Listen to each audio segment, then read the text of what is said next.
Hello mga kabibig, welcome back sa ating bagong YouTube channel ako. Ito na kabibig ang ating pag-uusapan ngayon.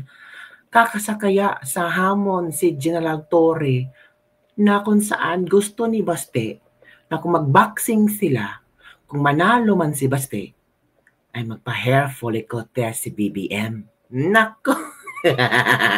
Akala ni si Torre kasi, kung makareact, nangahamon, kumasa daw siya na sa boxing lang ni Basti Duterte, may pa-condition pa siya.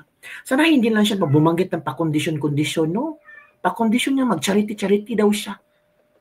Baka feeling ni Tory na sobrang sikat siya. O gagamitin lang niya si Basti para sa sikat siya. Ngayon, nakaisip si Basti ng sabi sa'yo, pinakalisod bang buhato ni BBM, yung pinakamahirap gawin ni BBM, yung mga sinisigaw ng sambayanang Pilipino, ang hair follicle test. Ngayon, ang sabi ni Basti, sige, si Torre, may mga condition, kung mag-boxing kami, knowing Basti, kaya pang mag-boxing. Si Torre nga nag-ensayo. Pinapakita talaga ni Tory ba sa sambayan ng Pilipino na ang lakas ko pa, ang tapang ko pa. Hindi ako aayaw. Hindi ako natatakot kay Baste. Ngayon, paano yan? Iba ang kondisyon ni Baste. Magpa-hair follicle si Bongbong Marcos. Magpa-hair follicle lahat ng government official, elected official. Paano yan?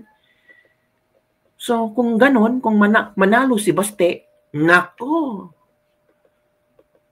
hirap. So, Tore, kaya mo bang kausapin yung amo mo? Sabihan mo, BBM, napasubo ako ng condition talaga. Kasi ako si Basti may condition din. Kung manalo ako, charity event. Kung matalo ako, magpa-hair follicle test ka. Baka sisintahin ka ni BBM yan, Tore. Baka pagising mo ng umaga, hindi ka na Chief of Police. PNP Chief. So ito nga, bibig. Ito si Baste, na ang utak ni Baste, no, napaka-talino ni Baste. Akala ni Tore na mautakan niya si Baste, excuse me, Duterte to. Ito na. Huwag ka mag-alala, Torre, kasi matagal ko na talaga gusto makabugbog ng unggoy. Kung gusto mo lang talaga ng suntukan, bakit kailangan mo pa ng charity? Why do you need kailangan mo pang gamitin yung nangyayari ngayon? Tama. Na baha dyan sa Metro Manila. If you're really serious about this, kung gusto mo yung charity na yan, and you've laid some conditions, then let me lay my own conditions for the event. Kung serious ka talaga, ha?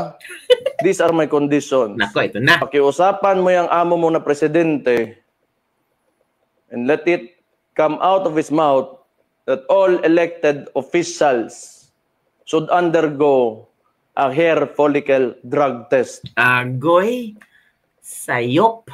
Agoy, parang kinastigo si Tore, parang napalunok si Tore ng sobrang agoy-koy. Napasubo ako. Akala ko si Baste yung napasubo ako, palang napasubo nito. Paano na to? Magpa-hair follicle test lahat ng elected officials, natural. Mauuna talaga ang presidente. Ito ang siga ng tao. Sige, hair follicle test. Sige, mag-boxing na kayo para kung Baste, kaya mong talunin si Tore. Kaya mo yan. Para kung matalo si Tore, para mabugbog mo ang unggoy. Iba talaga. Hair follicle test. One stone hitting two birds. Mabugbog mo si Tore, may hair follicle test pa si Marcos. Di ba? Papalagan ko yung charity mo na yan. Wala problema. Kung if it will answer the issues nitong bansa natin, I can do that. Huwag ka mag-alala, Torre, kasi matagal ko na talaga gusto makabugbog ng unggoy. Kung gusto mo lang talaga ng suntukan, bakit kailangan mo pa ng charity? Why do you need kailangan mo pang gamitin yung nangyayari ngayon?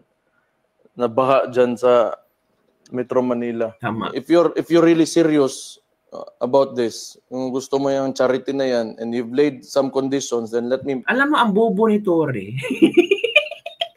Sabi na isa na, bobo kasi, hindi nag-isip. O, tingnan mo, ikaw kumasa, may condition ka para sabihin talaga na pro-Filipino ka, pro-makamasa ka, na talagang ang puso mo ay para sa mga taong nalubog sa baha. Ginusto mo ang charity event. Itong si Baste, 1 step forward, 5 step forward. O sige, gusto mo ng charity, dinamay mo ang mga taong nabahaan. Sige, dadamayan ko ang amo mo. Idamay natin yung mga amo mo. Idamay natin ang mga elected official. Hair follicle test. Di ba? Talino ni Baste. Ala, iba. Ala, ang grabe.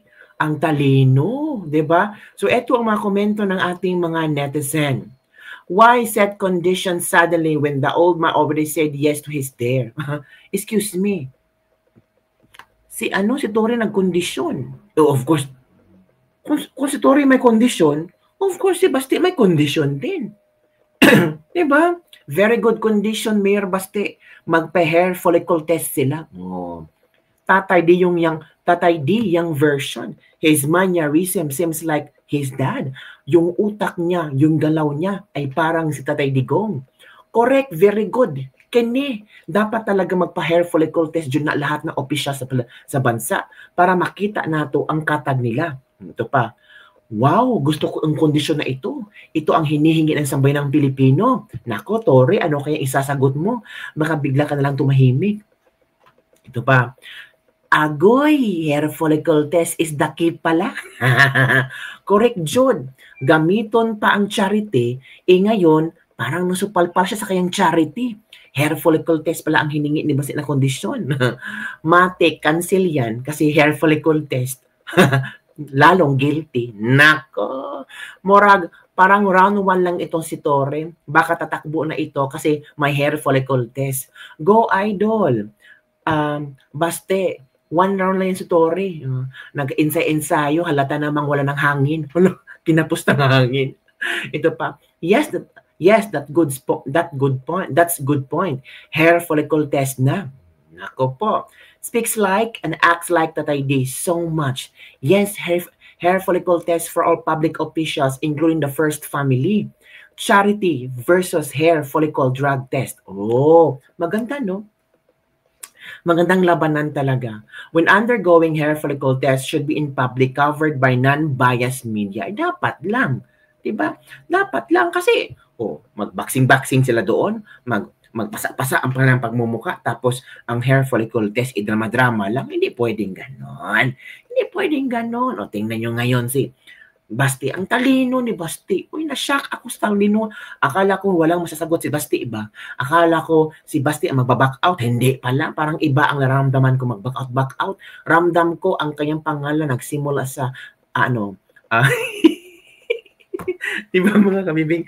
So, palakpakan natin si Baste. Parang nanalo na yata si Baste dito.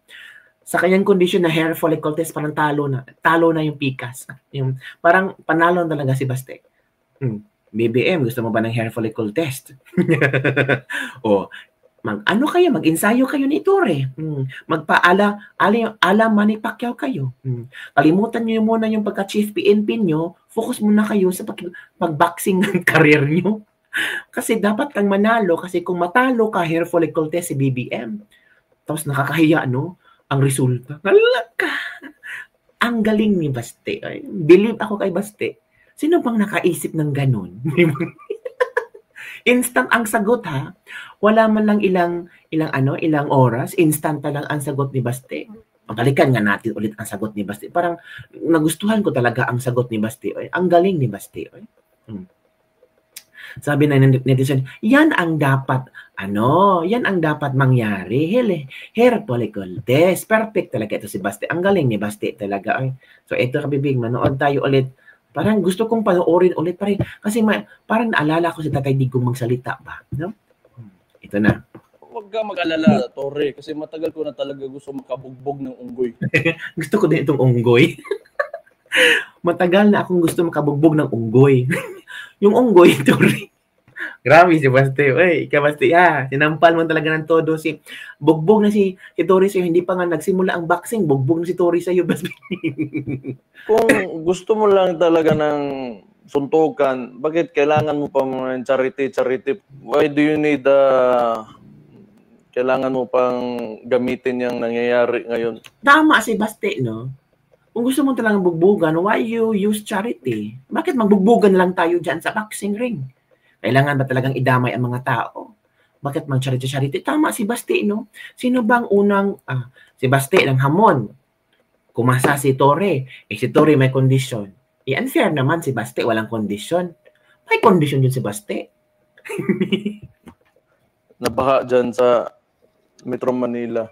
If you're really serious about this, and if you're really a man, kung lalaki kang tunay, kasa ka.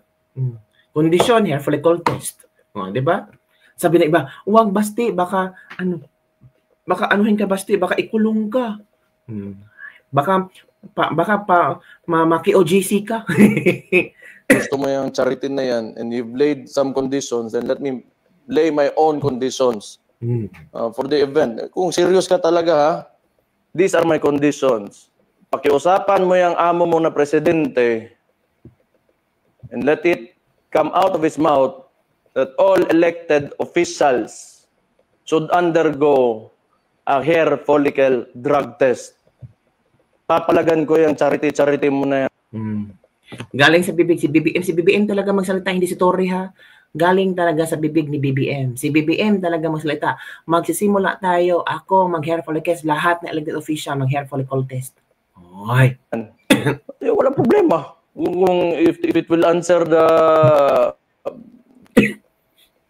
issues nitong bansa natin, I can do that. Galing ni Baste. So, yun kabibig, ano ang iyong reaction hinggil dito? Ako naman, strategically, pinag-isipan ni Baste. Kumagat si Tore, nag-condition. This is a chance ni Baste. Baste, grab the opportunity. Gusto mo ng condition, you laid your conditions. Ako din. Dinamay mo ang mga tao sa pagkakasakasa mo sa akin, damayin natin ang presidente at amo mo. Diba? So, magandang move ha. Yun lang kabibig. So, maghintay tayo kung ano ang sagot ni Tore. Baka sabihin Tore, wag mong damayin ang presidente kasi tumahimik lang. Dinamay mo nga yung mga taong na charity ka. Unfair naman kung si Basti walang, or pwede din, sige, iuwi mo si Tatay Digong. Yun lang kabibig. Don't forget to like, subscribe, and share this video. Bye everyone. See you next time.